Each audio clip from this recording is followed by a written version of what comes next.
Bismillahirrahmanirrahim. Assalamualaikum warahmatullahi wabarakatuh. Perkenalkan, nama saya Dari. NIM saya 1862201271 dari Prodi Akuntansi S1.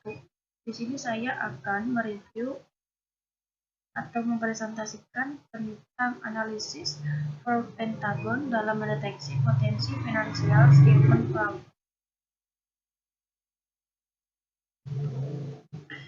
Yang poin pertama yaitu apakah yang menjadi motivasi atau isu research gap atau fenomena yang sedang terjadi sehingga memicu penelitian ini dilakukan. Yang pertama, motivasi atau isu penelitian, kinerja pendapatan buruk, gangguan kemampuan untuk memperoleh modal, pemasaran produk, peluang bisnis umum, kepatuhan terhadap ikatan perjanjian, dan penyuapan atau aktivitas ilegal lainnya. Yang kedua itu ada research gap pressure yang dikategorikan sebagai financial stability atau change, dan arguments yang dikategorikan sebagai frequent number of CEOs, picture, and pengaruh pemilikan signifikan dalam mendeteksi terjadinya fraudulent financial reporting.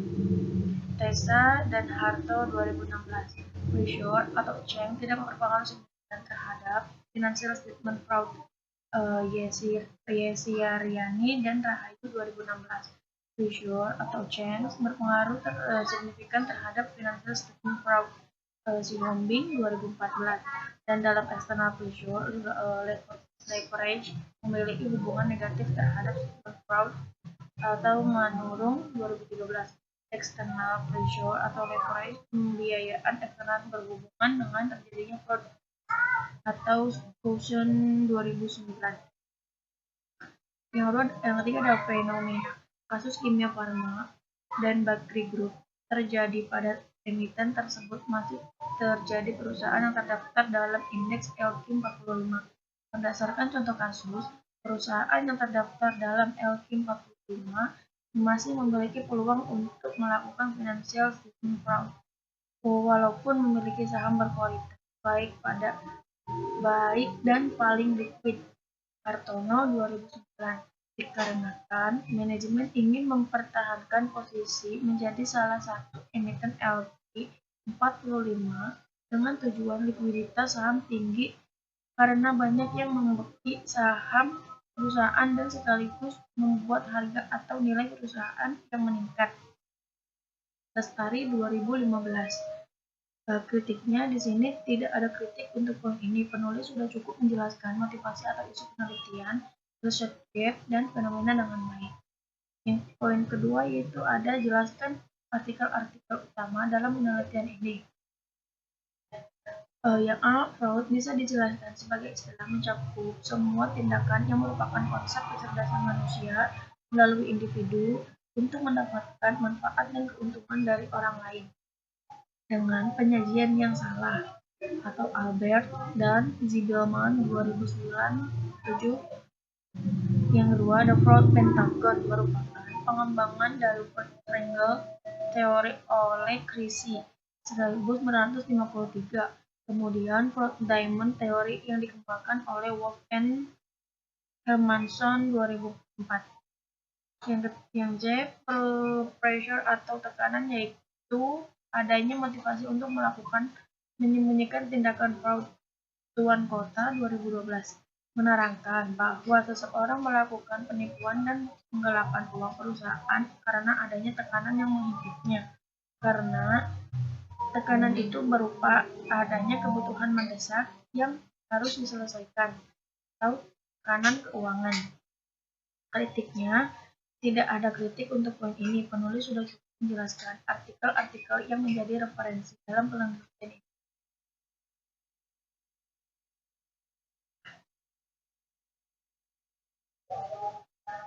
Yang poin ketiga, apakah yang menjadi kebaruan atau novelty dari penelitian ini? Teori Pentagon merupakan pengembangan dari teori fraud sebelumnya, yaitu Fraud Triangle, Crissy 1953, dan Fraud Diamond, Wolf Hermanson 2004. Tujuan dari penelitian ini adalah untuk mendapatkan bukti empiris bahwa Fort Diamond teori berpengaruh dalam mendeteksi kekurangan laporan keuangan pada perusahaan yang bergabung dalam Jakarta Islamic Index selama tahun 2014 sampai 2015.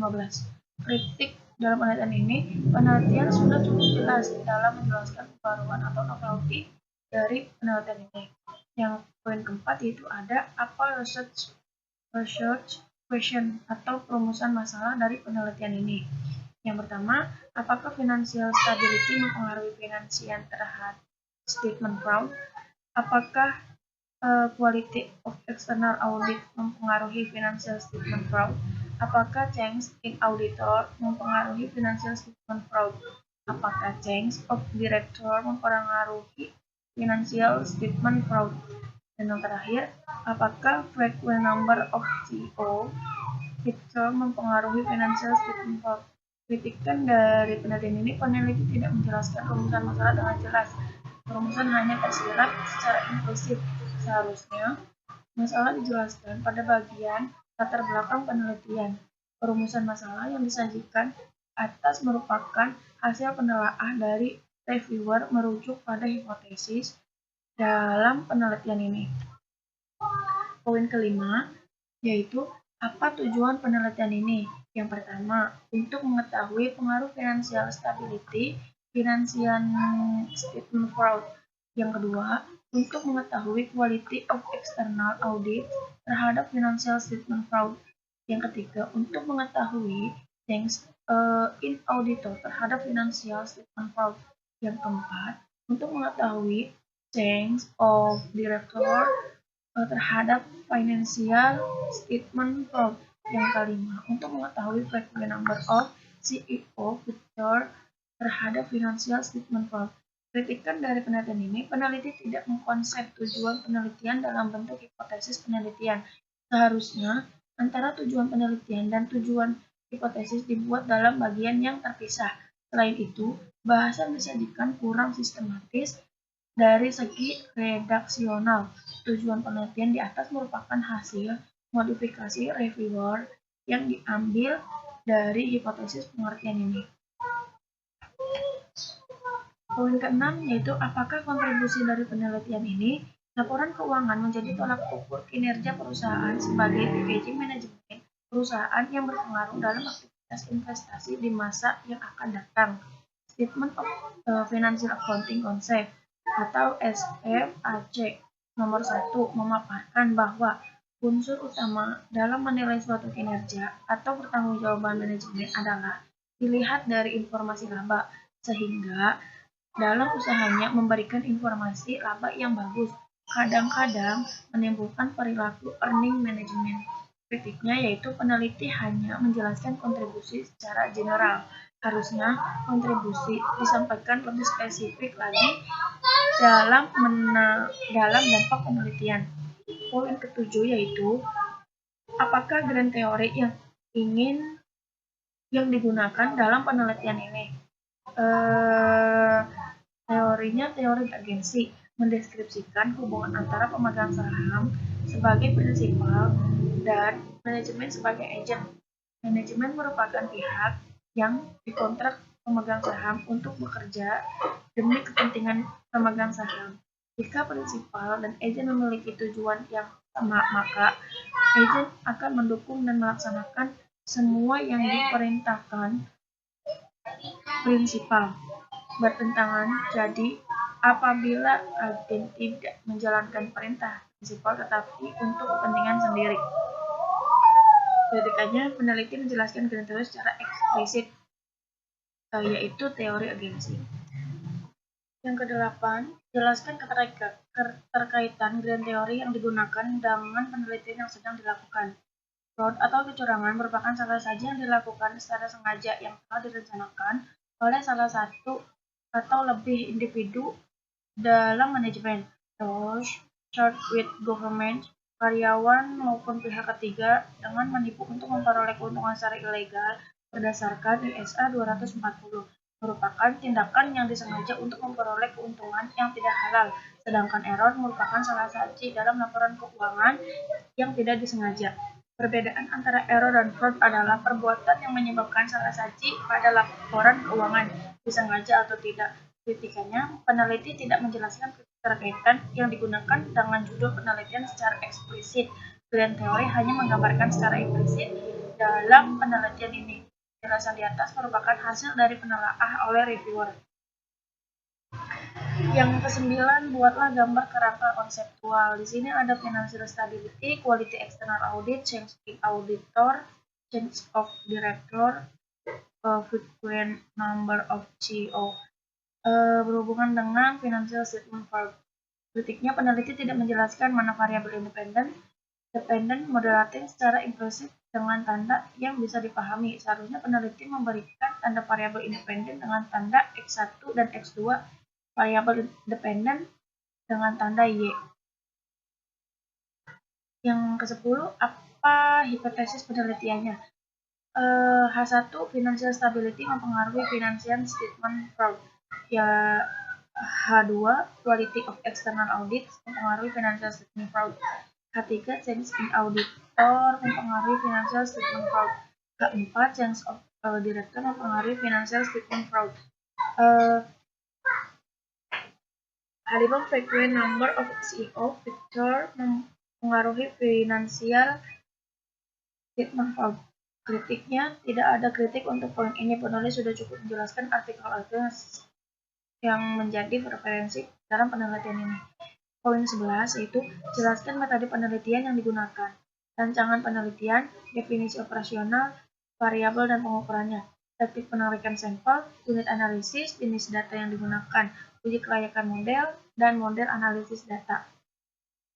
Yang pertama ada rancangan penelitian, analisis linear berganda, kritik. Peneliti sudah jelas dalam menampilkan rancangan penelitian tetapi implisit. Yang kedua ada definisi operasional variabel dan pengukurannya. Financial stability sama dengan change sama dengan total aset T dikurangi total aset T-1 dibagi total aset T-1. Quality of external audit yaitu sama dengan variabel dummy. Kode 2 jika menggunakan jasa audit KAP BIG 4 dan kode 1 jika tidak menggunakan KAP BIG 4. Change in auditor sama dengan variabel dummy apabila terdapat pergantian kantor akuntan publik selama periode 2014 sampai 2015, maka diberi kode 2, jika sebaliknya beri di kode 1. Change of director sama dengan variabel dummy, kode 2 jika terdapat pergantian direksi dalam perusahaan, kode 1 jika sebaliknya. Banyaknya jumlah profit CEO yang dimunculkan dalam annual report sama dengan jumlah display picture ataupun profit, presentasi, foto, ataupun informasi lainnya mengenai track of record CEO yang dipaparkan secara berulang-ulang dalam laporan tahunan perusahaan. Kritikannya, tidak ada kritik untuk poin ini. Penulis sudah cukup menjelaskan artikel-artikel yang menjadi referensi dalam penelitian ini.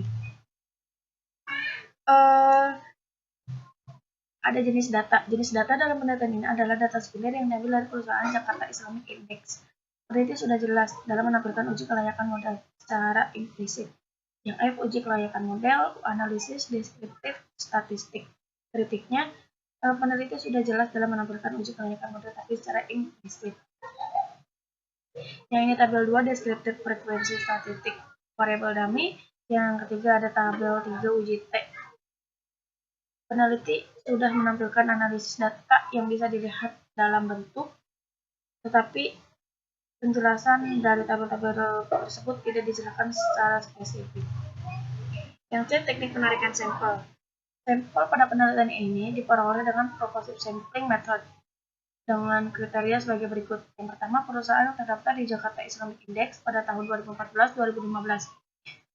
Yang B, perusahaan yang menerbitkan annual report secara lengkap pada tahun 2014 sampai 2015 dan dinyatakan dalam rupiah sesuai dengan data yang diperlukan dalam variabel penelitian.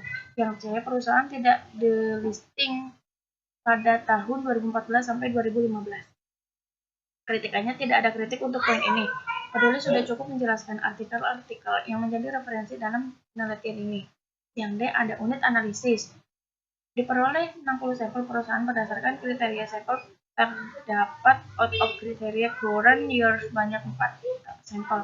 Dollar current sebanyak 8 sampel. Total sampel sebelum pengolahan data adalah 48 yang memenuhi kriteria penelitian. Setelah melalui tahap pengolahan data, terdapat 17 perusahaan dengan data outliers yang harus dikeluarkan dari sampel penelitian, sehingga sampel akhir berjumlah 31 perusahaan. Kritikannya, peneliti sudah jelas dalam menampilkan unit analisis tapi secara implisit. Poin 12, jelaskan persamaan regresi yang digunakan untuk pengujian hipotesis penelitian. DAIT sama dengan beta 0 tambah beta 1 A change B2 AUD tambah beta 3 CPA tambah beta 4 BC Bchang plus ditambah B5 CIOPC plus error. Terangannya di bawah. Kritikan penelitian sudah jelas dalam menjelaskan persamaan regresi yang digunakan untuk menguji hipotesis penelitian. Poin ke-13 yaitu jelaskan pembahasan hasil penelitian. Statistik deskriptif, uji kelayakan model, uji hipotesis atau jelaskan hipotesis yang terbukti dan yang tidak terbukti dan pembahasannya. Yang pertama ada uji deskriptif. Pressure pada kategori financial stability dengan proksi perubahan aset atau change menunjukkan rata-rata 0,1499 dan standar deviasi 0,872. Opportunity pada kategori quality of external audit diukur menggunakan variabel dummy dengan melihat auditor eksternal yang bergabung dalam KAP BIG 4 dan non BIG 4. Yang kedua, yang B, terdapat frekuensi 20 sampel perusahaan yang menggunakan jasa audit eksternal yang bergabung dalam KIP BIG 4 dengan presentasi sebesar 64,5% dan standar deviasi 0,48637. Frekuensi annual report menunjukkan frekuensi pada 31 sampel perusahaan terdapat satu perusahaan yang melakukan pergantian KAP presentasi CPA menunjukkan nilai 3,2% dan nilai standar deviasi sebesar 0,17961 dalam variabel dummy diukur melalui change of director yang menunjukkan hasil bahwa 31 sampel perusahaan terdapat 22 perusahaan yang melakukan perubahan direksi dengan nilai presentasi sebesar 71% dan nilai standar deviasi 0,46141. Annual report perusahaan menunjukkan nilai rata-rata sebesar 4,8387 dengan COP peak terendah 1 dan tertinggi 11, sedangkan standar deviasi menunjukkan nilai 2,70920. Uji hipotesis.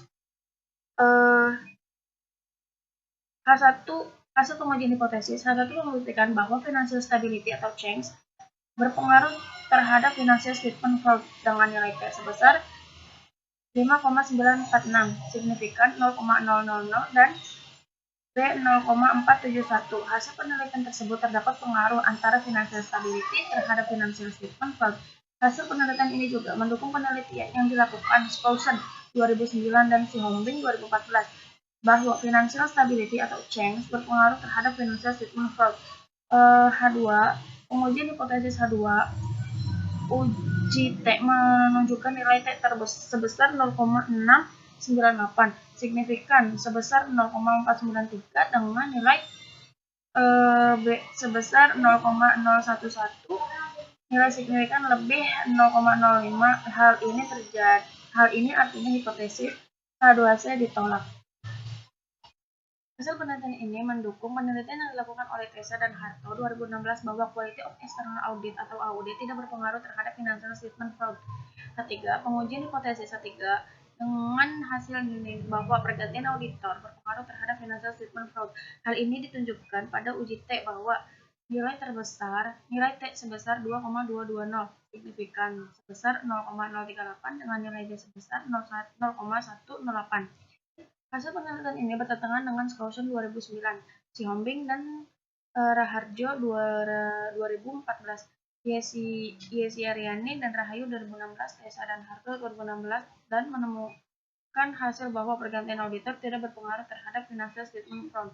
Keempat, pengujian hipotesis 4 menemukan hasil bahwa change of a director atau change berpengaruh terhadap financial statement fraud dengan hasil uji T sebesar 2,363 tingkat signifikan sebesar 0,028 dengan nilai B min 0,036 perubahan direksi dalam suatu perusahaan sangat berpengaruh terhadap financial statement fraud. Penelitian ini bertentangan dengan hasil penelitian yang diperoleh oleh si Hombing dan Raharjo 2014, Tessa dan Harto 2016. H5 pengujian hipotesis dengan uji T menunjukkan T ground atau CEO Pix sebesar 2,639 signifikan 0,016 dan nilai B min 0,006 yang artinya hasil hipotesis H5 diterima. Nilai signifikan ground arrogance kurang dari sama dengan 0,05. Hasil penelitian ini mendukung penelitian yang dilakukan oleh Tessa dan Harto 2016 bahwa quality of external audit tidak berpengaruh terhadap financial statement fraud. Poin 14, apakah kesimpulan dan implikasi penelitiannya? Simpulannya yaitu hasil penelitiannya yaitu pressure financial stability berpengaruh terhadap financial statement fraud. Opportunity quality of external audit tidak berpengaruh terhadap financial statement fraud. Rationalization change auditor berpengaruh terhadap financial statement fraud. Competence change of director berpengaruh terhadap financial statement fraud. Ground arrogance. Frekuensi numbers of CEO picture berpengaruh terhadap financial statement fraud. Saran untuk peneliti mendatang untuk mempertimbangkan beberapa variabel independen lain. Arus kas bebas, pendanaan internal, analisis forecast error, stock leading eksekutif. Presentase transaksi penjualan pihak ketiga, jumlah restatement keuangan, presentasi dewan direksi independen dan sebagainya yang tidak ada dalam penelitian ini. Penentuan kriteria positive sampling yang dapat memberikan jumlah sampel yang baik sehingga dapat memberikan hasil penelitian yang lebih baik. Penentuan periode penelitian yang lebih panjang karena topik penelitian berkaitan dengan tindakan financial statement fraud yang akan semakin bagus hasilnya jika diuji dengan periode yang lebih panjang. Kritikannya, peneliti sudah cukup jelas dengan lengkap terkait dengan kesimpulan. Terima kasih, sekian presentasi dari saya, kurang lebihnya mohon maaf. Wassalamualaikum warahmatullahi wabarakatuh.